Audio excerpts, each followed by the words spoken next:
दोस्तों स्टडी 91 के YouTube channel में आप सभी का बहुत बहुत स्वागत है। और आज दोस्तों साइंस के प्रैक्टिस बैच में आज पार्ट 9 को हम लोग कवर करने वाले हैं। तो याद रखिए डेली शाम को 5 बजे साइंस के सीरीज आपको अवेलेबल कराई जाती है, जिसमें साइंस से संबंधित जितने भी प्रश्न महत्वपूर्ण हैं आपकी परीक्षा की दृष्टिकोण से, उस पर हम लोग चर्चा करते हैं। इस तरह की दोस्तों हमारे यूट्यूब चैनल पर कुल 3 तरह की सीरीज आती है, ध्यान दीजिएगा। साइंस वाली सीरीज में आज हम डिस्कस करने वाले हैं इलेक्ट्रिसिटी और मैग्नेटिज्म, ठीक है। इससे संबंधित जो चुंबकत्व से संबंधित जो प्रश्न है केवल उन पर चर्चा करने वाले हैं। तो साइंस में दोस्तों डेली मैं एक टॉपिक उठाता हूं और उस टॉपिक से रिलेटेड जितने क्वेश्चन बन सकते हैं, जो कुछ भी आपके परीक्षा के लिए इंपॉर्टेंट है, जैसे कि आज हम लोग विद्युत और चुंबकत्व ये 2 चैप्टर उठा के लेके चल रहे हैं, 2 टॉपिक, और देखेंगे कि इस टॉपिक से क्या प्रश्न बन सकता है। तो आपकी तैयारी कितनी अच्छी हो पाई है ये आज आपको पता चल जाएगा पर्टिकुलर इस टॉपिक पर, ठीक है। इसी तरह से साइंस में डेली एक टॉपिक लेके चलते हैं। तो जिन्होंने पिछले 8 लेक्चर को नहीं देखा वो जल्दी से 8 लेक्चर देख लें, क्योंकि इसके माध्यम से साइंस में आपकी बहुत बेहतरीन तैयारी हो जाएगी। क्योंकि परीक्षा में साइंस के क्वेश्चन धीरे धीरे अब ज्यादा पूछे जाते हैं, ठीक है।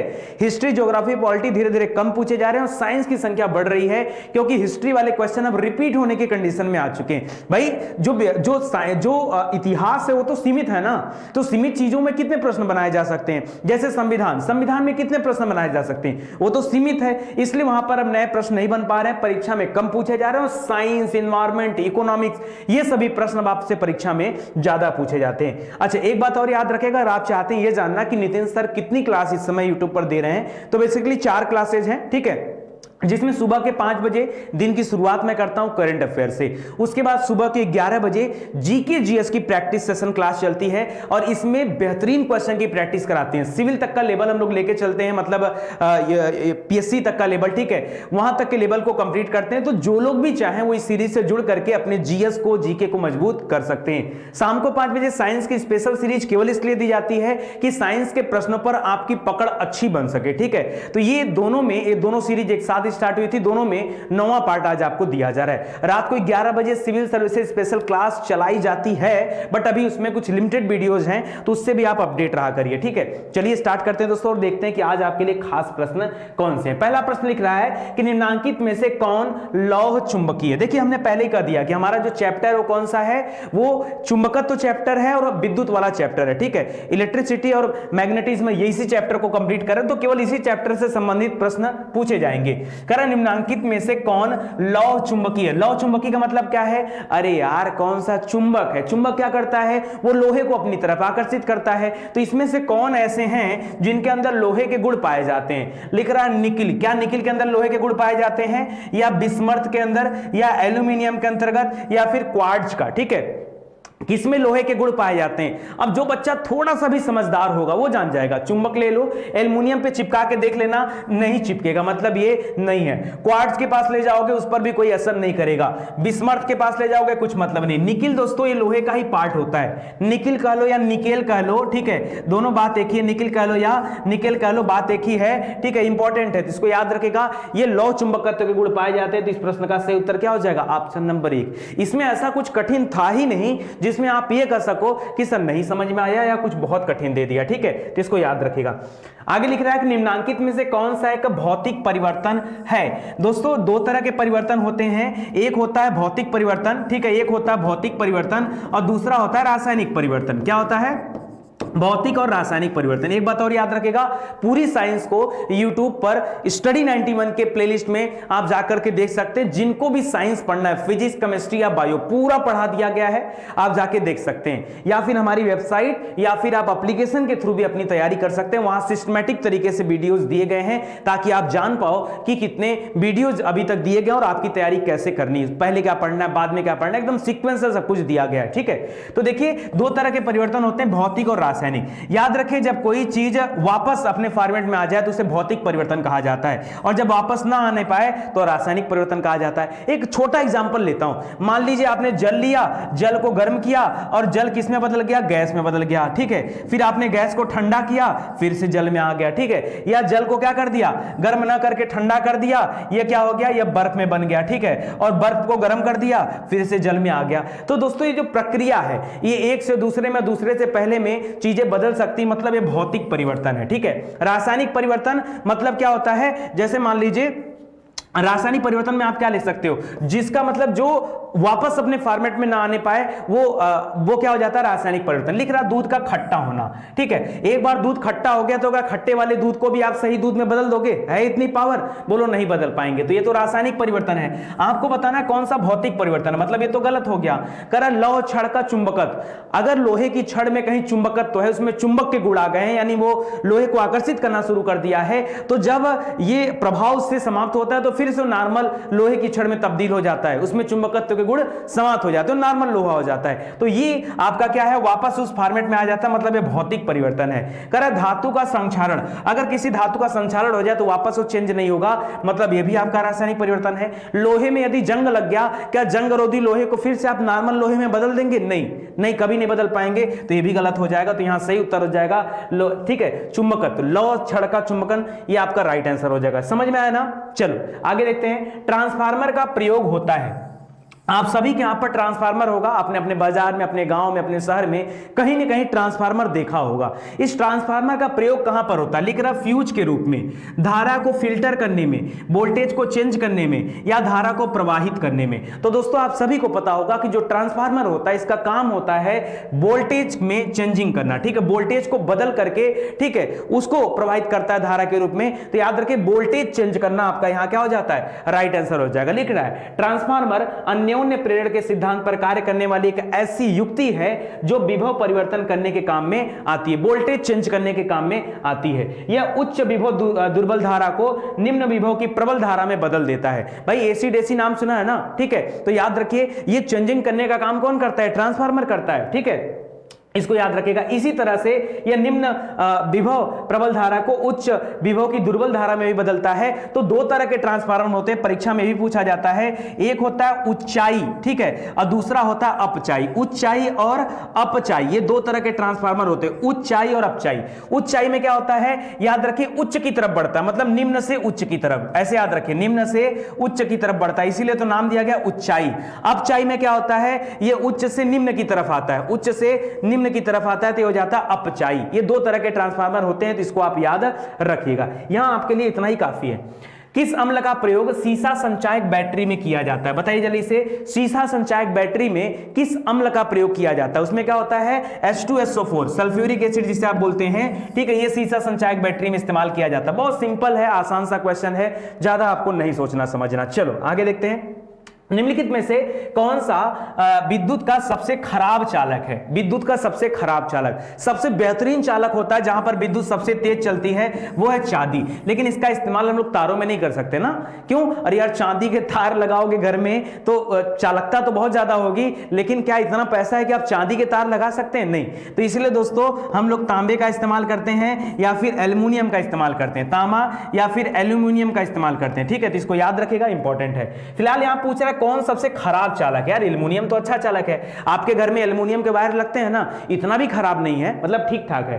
कॉपर यानी तांबा, ये तो बहुत इंपॉर्टेंट है, लोहे का भी इस्तेमाल किया जा सकता है, लेकिन कार्बन का इस्तेमाल नहीं होता है। कार्बन याद रखिएगा सबसे घटिया चालक माना जाता है, सबसे खराब चालक माना जाता है। सही उत्तर हो जाएगा कार्बन। बोलो समझ में आ रहा है कि नहीं आ रहा है? आराम आराम से दोस्तों पढ़ते चलिए। देखिए इस वीडियो में जो आप पढ़ रहे हैं ना, आप इसका टेस्ट भी दे सकते हैं, और मुझे पता है हमारी तरफ से टेस्ट निःशुल्क दिया गया, इसीलिए आप लोग टेस्ट देते नहीं है। अगर इसी टेस्ट का अगर मैं आपसे कोई पैसा लेता कि यार चलो मैं क्या बना रहा हूं, मैं क्या बना दे रहा हूं, टेस्ट का एक पास बना दे रहा हूं, ठीक है, तो आप क्या करते? तुरंत उसको दे करके पास को परचेज करते कि यार यहां पर बहुत सारे टेस्ट देने का मौका मिलेगा, तब खरीदते। क्यों? जब आप पैसा देते हो तब आप पढ़ते हो, जब आप पैसा नहीं देते हो तो फिर आप पढ़ाई नहीं करते हो। तो दोस्तों मन लगा के पढ़िए, मैं तो यही कहूंगा। टेस्ट आपके लिए बिल्कुल निःशुल्क है, आप जाके दीजिए, उससे आपके अंदर ही बदलाव आएंगे। अच्छा, कई बच्चे ऐसा भी कमेंट करते हैं कि सर जब फायदा हमारा है तो आप काहे परेशान हो रहे हैं? ऐसे भी लोग हैं। अरे यार परेशान होना फर्ज बनता है। एक बात बताओ, आपके घर में आपके माता पिता हैं, अगर आप बह जाते हैं, ठीक है,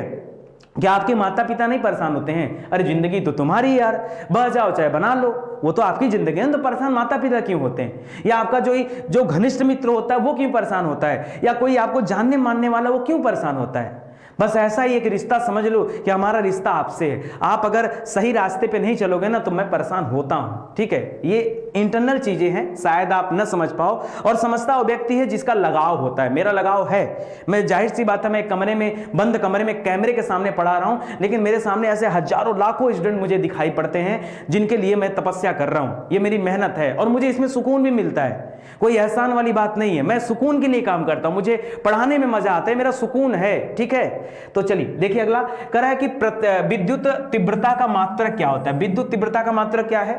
न्यूटन प्रति कूलम, न्यूटन प्रति वर्ग मीटर, ठीक है, कूलम प्रति न्यूटन, या इनमें से कोई नहीं। तो सिंपल है दोस्तों, तीव्रता का मात्रक आपने पढ़ा होगा, न्यूटन प्रति कूलम इसका मात्रक होता है विद्युत तीव्रता का, ठीक है। इसको याद रखिएगा, इंपॉर्टेंट है, ठीक है।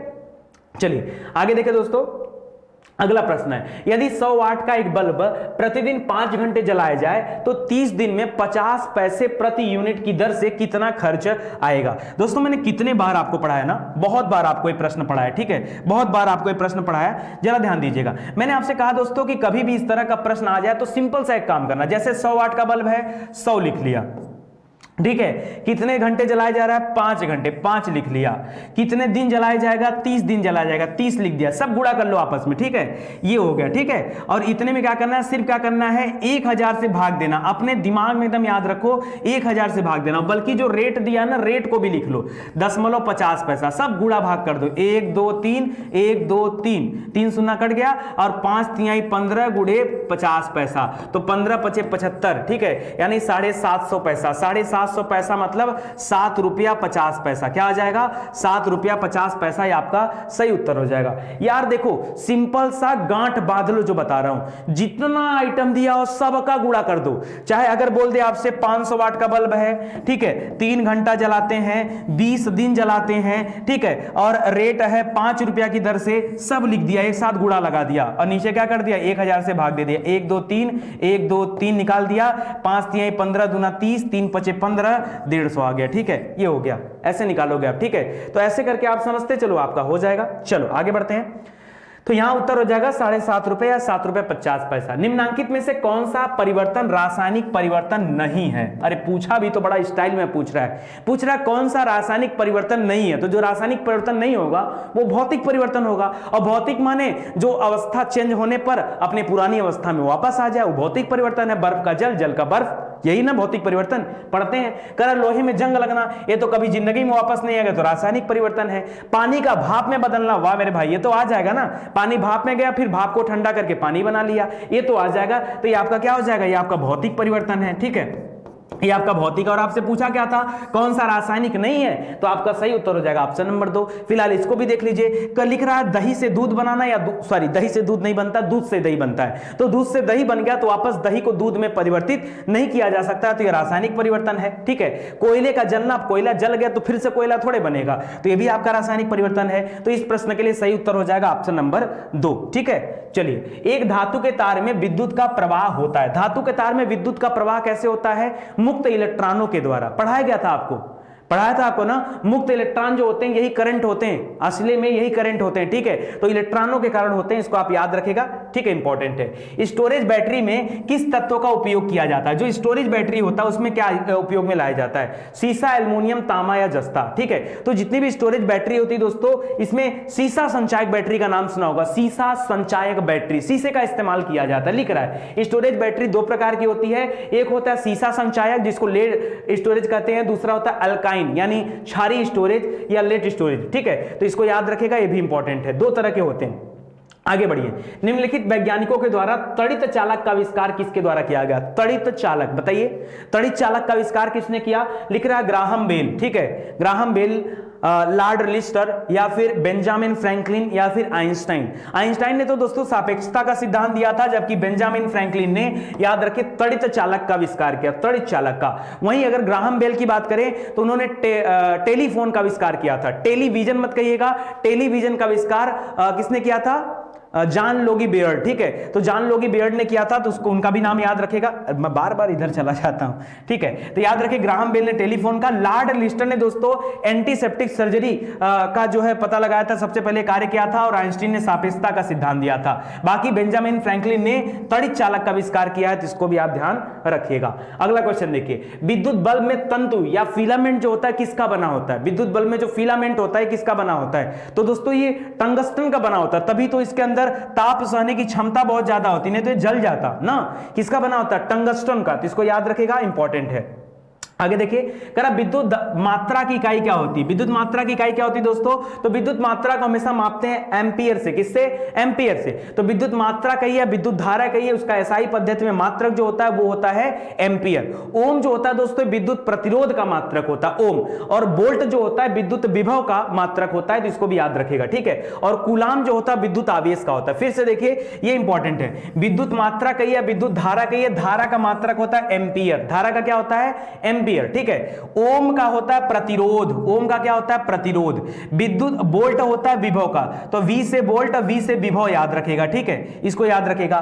कूलाम होता है दोस्तों आवेश का, कूलाम किसका होता है? आवेश का, ठीक है, इसको याद रखेगा। निम्न में से कौन विद्युत रोधी नहीं है? कौन सा विद्युत रोधी नहीं है? कर लाख, सीसा, चारकोल या फिर एबोनाइट, ठीक है, कौन सा विद्युत रोधी?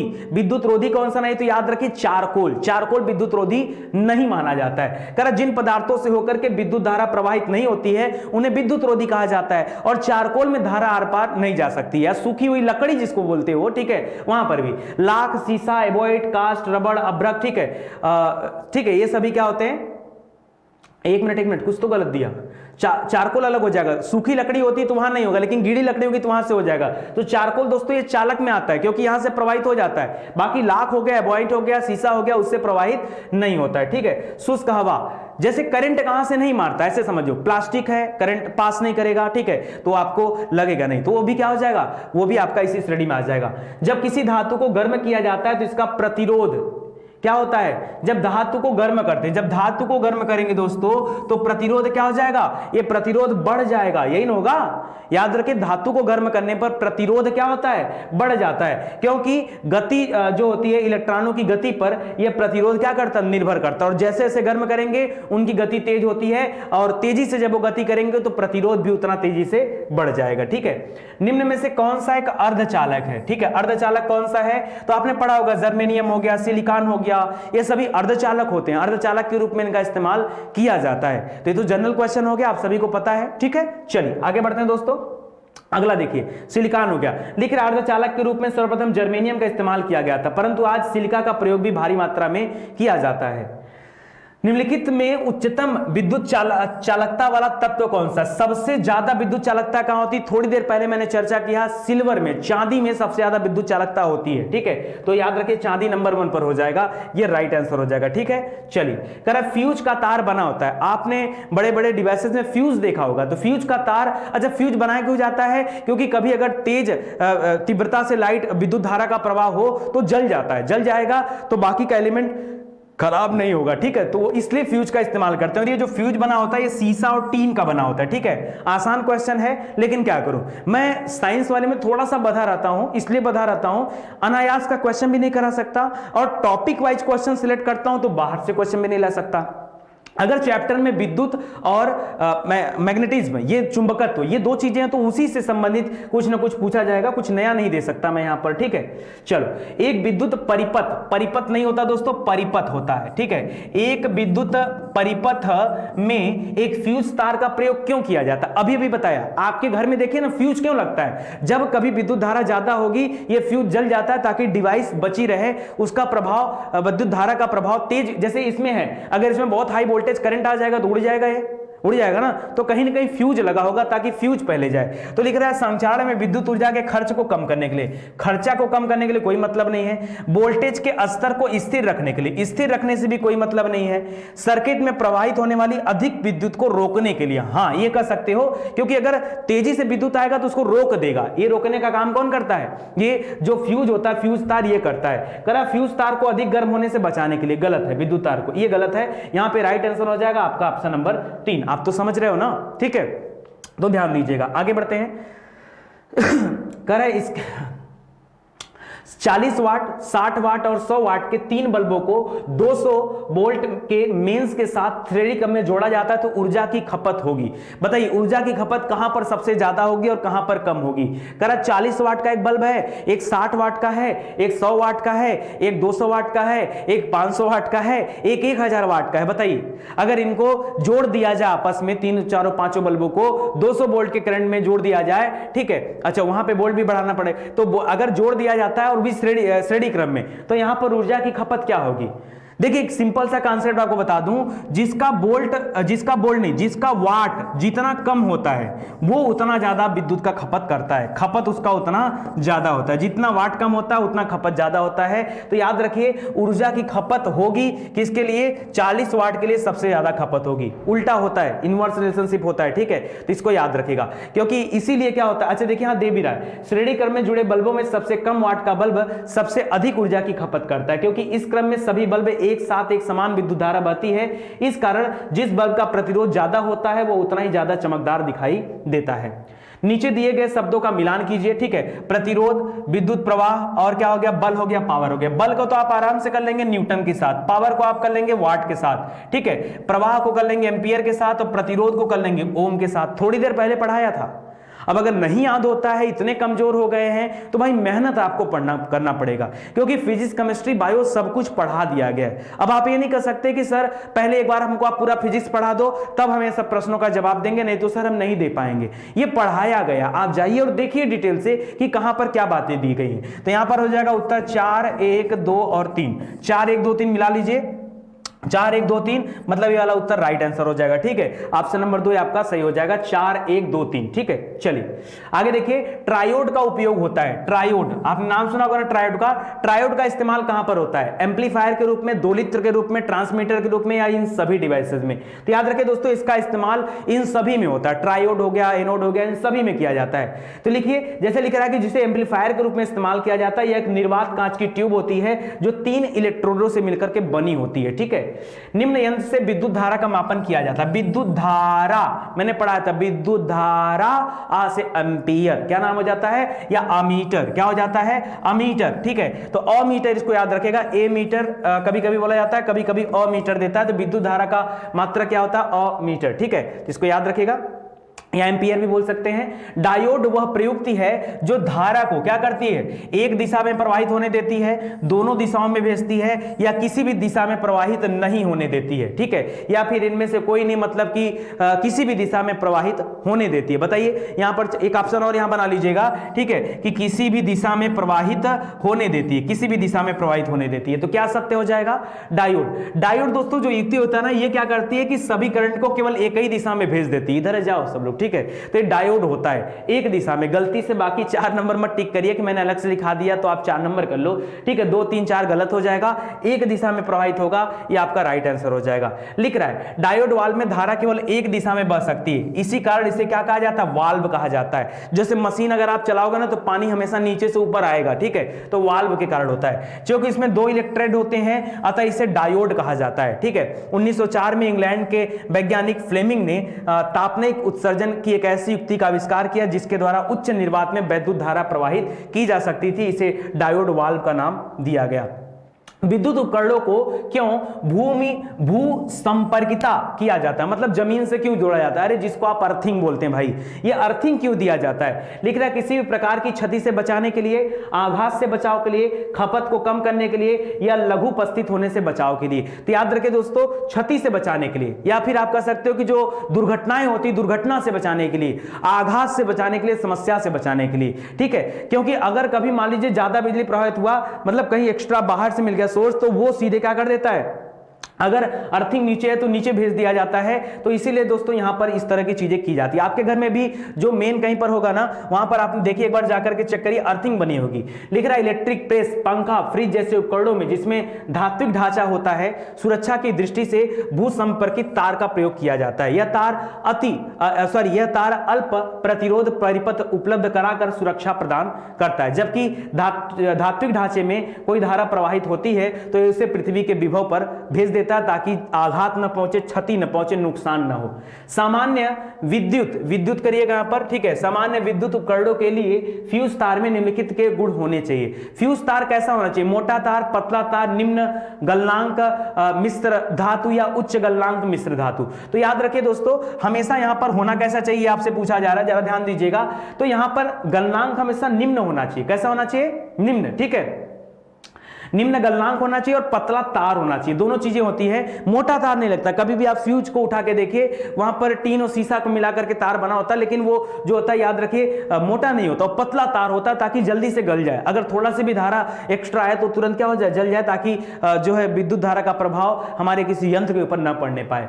परिशोधक का प्रयोग किया जाता है, किस चीज के परिवर्तन में किया जाता है? तो परिशोधक का काम होता है दोस्तों, ये चेंज करता है किसको? एसी को डीसी में, ठीक है। परिशोधक का काम एसी को डीसी में बदलने का होता है, ठीक है। तो इसको याद रखिएगा। बाकी का जो दे रहा है दोस्तों, जैसे विद्युत यहां पर क्या दे रहा है? विद्युत ऊर्जा को यांत्रिक ऊर्जा में, ठीक है। तो ऐसे में आपने मोटर को सुना होगा, मोटर जो क्या करता है? विद्युत ऊर्जा को यांत्रिक ऊर्जा में बदल लेता है। अरे जो पानी चढ़ाता है आपके टंकी में, वही वाला मोटर। उष्मा ऊर्जा को विद्युत ऊर्जा, इसके भी अलग हो जाते हैं। या फिर आप यांत्रिक को विद्युत कहते तो जनरेटर वगैरह आ जाता, ठीक है। चलिए, टेलीफोन लाइन में प्रवाहित ऊर्जा है। टेलीफोन लाइन में दोस्तों किस तरह की ऊर्जा प्रवाहित होती है? ध्वनि ऊर्जा, विद्युत ऊर्जा, रेडियो ऊर्जा, यांत्रिक ऊर्जा। तो टेलीफोन लाइन में जब तक है तब तक वो ऊर्जा ध्वनि ऊर्जा है। जब वो स्पीकर से बाहर आती है तब वो ऊर्जा क्या हो जाती है? याद रखें, ध्वनि ऊर्जा। जब तक टेलीफोन लाइन में है तब तक वो विद्युत ऊर्जा है। जब तक वो वायर के अंदर बह रही है तब तक वो विद्युत ऊर्जा होती है। तो यहां पर विद्युत ऊर्जा हो जाएगा। ज्यादातर लोग टेलीफोन के नाम पर ध्वनि ऊर्जा टिक कर देते हैं, जल्दीबाजी में आता है उनको, लेकिन परेशान होकर के गलत कर देंगे। तो बी वाला आंसर यहां पे सही हो जाएगा। एक फोटो विद्युत सेल क्या करता है? यह ऊर्जा को चेंज करता है। किसमें? फोटो विद्युत सेल है दोस्तों, तो सिंपल सी बात है, ये क्या करेगा? ये प्रकाश ऊर्जा को विद्युत ऊर्जा में बदल जाता है। अरे फोटोसिंथेसिस नाम सुना है? प्रकाश संश्लेषण नाम सुना है? प्रकाश संश्लेषण क्रिया पौधे करते हैं और ये प्रकाश ऊर्जा को क्या कर देता है? बदल देता है। जिस तरह से, उस तरह से यहां पर फोटोवोल्टिक सेल होते हैं, वो भी क्या करते हैं? प्रकाश ऊर्जा को विद्युत ऊर्जा में बदल देते हैं। आजकल सरों पे, छतों के ऊपर, घर के छतों के ऊपर सोलर पैनल लगाए जा रहे हैं, वो इसी टेक्निक पर काम कर रहे हैं। निम्नलिखित में से किस यंत्र में यांत्रिक ऊर्जा वैद्युत ऊर्जा में परिवर्तित हो जाती है? देखिए, दे रहा है कि यांत्रिक को वैद्युत में, यानी यांत्रिक ऊर्जा को वैद्युत ऊर्जा में, यानी जनरेटर जो होगा वो करेगा। जनरेटर जो हम लोग के घर के सामने लगा होता है, वो यांत्रिक ऊर्जा को वैद्युत ऊर्जा में बदलता है, तभी तो घर में लाइट आ जाती है। तो यहां पर क्या हो जाएगा?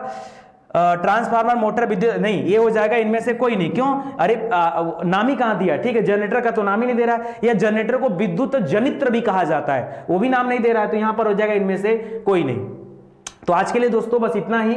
उम्मीद करता हूं आपको मजा आया होगा और बाकी के टाइम का आप ख्याल रखिएगा और अच्छे से पढ़ाई करिएगा, ठीक है। आज के लिए दोस्तों बस इतना ही। मिलते हैं अगले लेक्चर में, तब तक के लिए धन्यवाद। Thank you so much. जय हिंद, जय भारत। दोस्तों हाथ जोड़कर निवेदन है, अगर आपको लगता है कि नितिन सर मेहनत कर रहे हैं, स्टडी 91 की टीम आपके लिए कुछ कर रही है, तो दोस्तों आप वीडियो को शेयर जरूर से करिए। इस समय आप विश्वास नहीं करेंगे कि पिछले 10 दिनों से हमारे ऊपर न जाने कौन सा संकट आ गया है कि हर एक काम खराब हो रहा है। एक तरफ यूट्यूब की तरफ से लाइव स्ट्रीमिंग रोक दिया गया, इस तरह के रोज कुछ ना कुछ संकट आ रहे हैं और ऐसे बड़े संकट आ रहे हैं जिनका सामना करने में हम लोग असमर्थ हैं, ठीक है। तो लग रहा है कि जीवन में परीक्षाएं चल रही हैं। जब इस तरह की चीजें होती तो मैं डगमगाता नहीं हूं, लेकिन हाँ दोस्तों आप मेरे भाई बंधु जैसे हो और बस इतना ही कहूंगा कि सहयोग दीजिए। ऐसे समय पर आपकी सहयोग की अपेक्षा है, ठीक है। और मस्त फिर भी पढ़ाई करते रहिए, क्योंकि क्लास हम लोग नहीं बंद कर सकते। जो समस्याएं हैं उनको भी देखा जा रहा है, अपने स्तर पर डील किया जा रहा है कि कैसे भी करके समस्याएं समाप्त हो। और कहीं भी जीवन में कभी भी समस्या है ना, तो जान जाओ पहली बात, अगर आपके जीवन में समस्या आ रही मतलब आप सही रास्ते पे चल रहे हो। अगर जीवन में कोई समस्या ना आए ना, तो जान लो आप रास्ता गलत चुन लियो मेरे भाई, ठीक है। तो सही रास्ते पे चलना है, समस्याएं आ रही हैं। और अगर आप मेहनत खूब करेंगे ना तो समस्या और ज्यादा आएगी। अरे यार जितना ज्यादा मेहनत उतनी ज्यादा समस्या। क्यों? जितना ज्यादा सिस्टम होगा, जितने ज्यादा लोग होंगे, समस्याएं उतनी ज्यादा होंगी। अगर व्यक्ति सामाजिक रूप से लोगों से मिलना जुलना छोड़ दे, उसके पास कोई समस्या नहीं है। और जो व्यक्ति जितना ज्यादा सामाजिक होता है उसको सबका ख्याल रखना है। हाँ उनके घर जाना, वहां शादी है, उनके यहाँ तिलक है, उनके यहाँ बरक्षा है, उनको ये करना, उनको वो देना, उनको सामाजिक आदमी के जिम्मे तमाम काम होते हैं। और जिनका कोई रिश्ता नहीं समाज से, उनके पास कोई काम नहीं। तो बस वैसा ही यहाँ पर है, ठीक है। तो थोड़ी सी समस्याएं हैं, निवेदन है आप थोड़ा सा साथ दीजिए, सहयोग दीजिए, और हम तो हंसते मुस्कुराते ऐसे चलते रहेंगे, ठीक है। धन्यवाद। जय हिंद, जय Bharat. Thank you so much.